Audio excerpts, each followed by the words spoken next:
Assalamualaikum warahmatullahi wabarakatuh. Salam jumpa, salam sejahtera untuk Anda semua, para pemirsa Arah 9 Channel.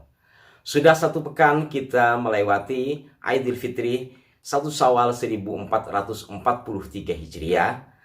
Namun, saudara-saudara kita kaum muslimin muslimat di sebagian wilayah di Madura dan Jawa Timur umumnya, sebagian juga Jawa Tengah, akan melaksanakan hari raya atau lebaran pada Senin 9 Mei 2022 ini atau 7 Syawal 1443 Hijriah.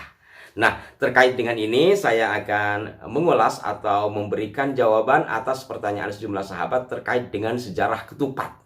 Di mana biasanya kalau di Idul Fitri di grup-grup WhatsApp atau di medsos itu ramai tentang sejarah ketupat yang dikatakan berasal dari ide Sunan Kalijaga, satu di antara anggota Wali Songo. Benarkah demikian? Saya coba akan urai.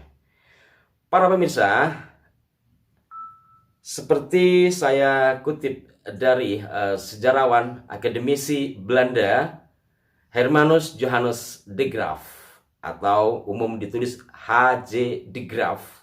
Ia adalah seorang akademisi berasal dari Belanda yang terpaut hatinya untuk menelaah sejarah dan budaya Indonesia. Hanya kemudian ketika Indonesia merdeka, dia harus pulang kembali lagi ke negaranya karena terkait peraturan pada masa itu. Nah, menurut de Graaf, yang buku-bukunya menjadi rujukan sejumlah sejarawan belakangan ini, ketupat menjadi hidangan di hari raya adalah benar hasil dari kreativitas atau ide Kanjeng Sunan Kalijaga atau Raden Mas Sahid. Dalam bukunya Malay Annals, ia mengungkapkan bahwa budaya adanya makanan ketupat itu sudah dikenal atau diperkenalkan oleh Sunan Kalijaga pada masa abad 15 di masa pemerintahan Raden Fatah Demak. Ia juga memperkirakan kenapa akhirnya warga pesisiran khususnya di tanah Jawa menggunakan janur yang berwarna kuning sebagai pembungkus ketupat atau beras ya.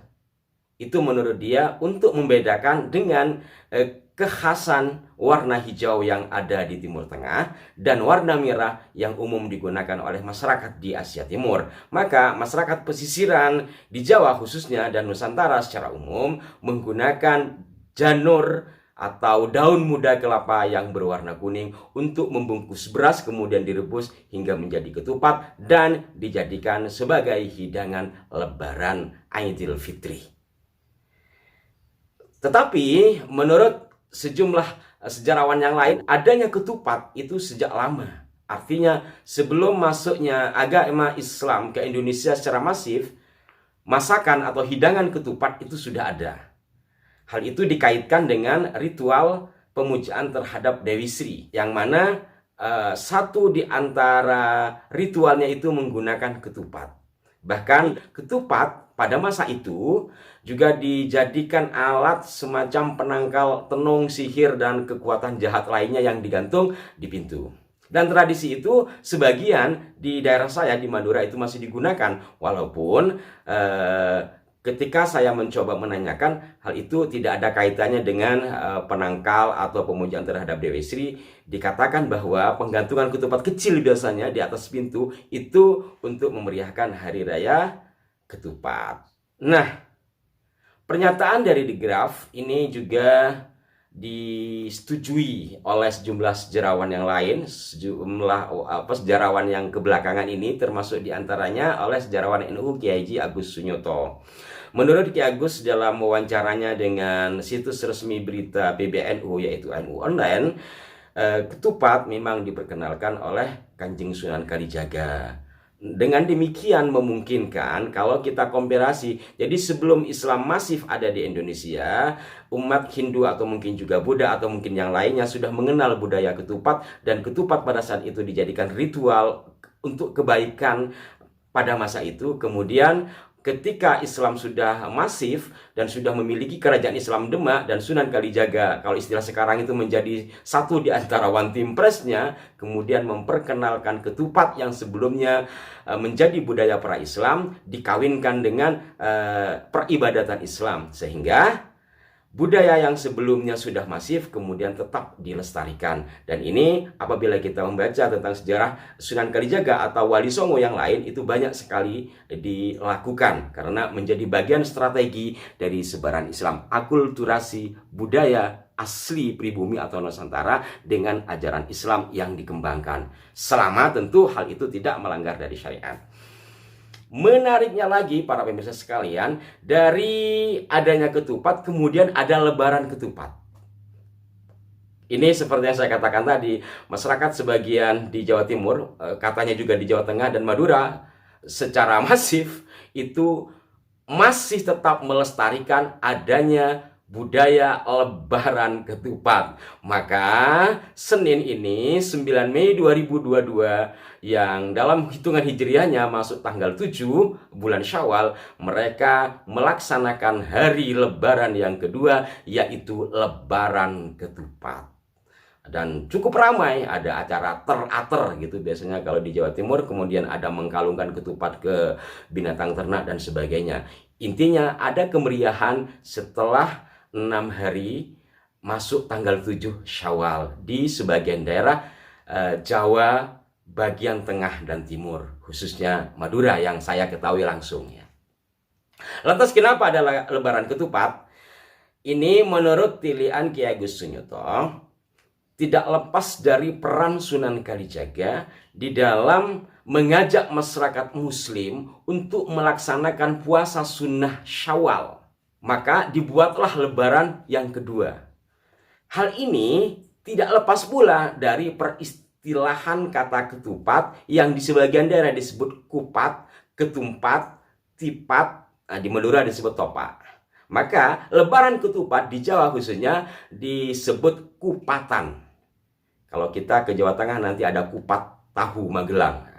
Kupatan. Jadi lebaran ke-7 Syawal itu namanya kupatan. Kata kupatan ini menurut Ki Agus Sunyuto berasal dari bahasa Arab yang dikaitkan dengan anjuran Nabi Muhammad SAW akan kesunahan dan keutamaan puasa di bulan Syawal selama 6 hari.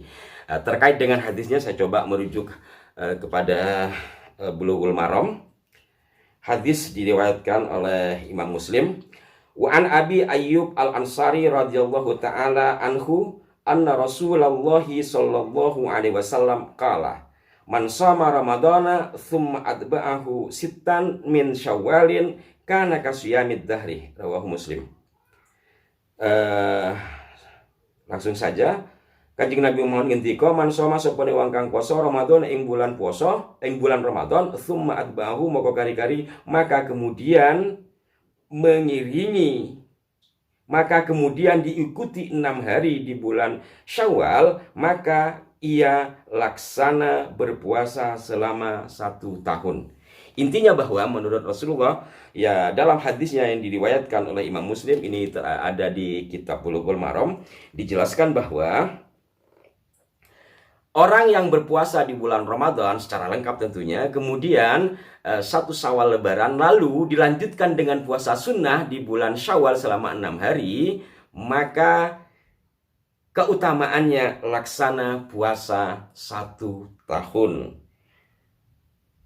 Karena kasiyamid dahri. Dari anjuran inilah kemudian kalau kembali lagi kepada Sunan Kalijaga, maka memotivasi masyarakat muslim-muslimah untuk melaksanakan puasa sunnah Syawal dengan membuat lebaran ketupat. Nah, kata ketupat ini kalau diistilahkan pada Jawa yaitu kupat, kemudian lebaran ketujuhnya disebut kupatan. Kata kupatan ini, kata Ki Agus, itu berasal dari serapan bahasa Arab kafatan.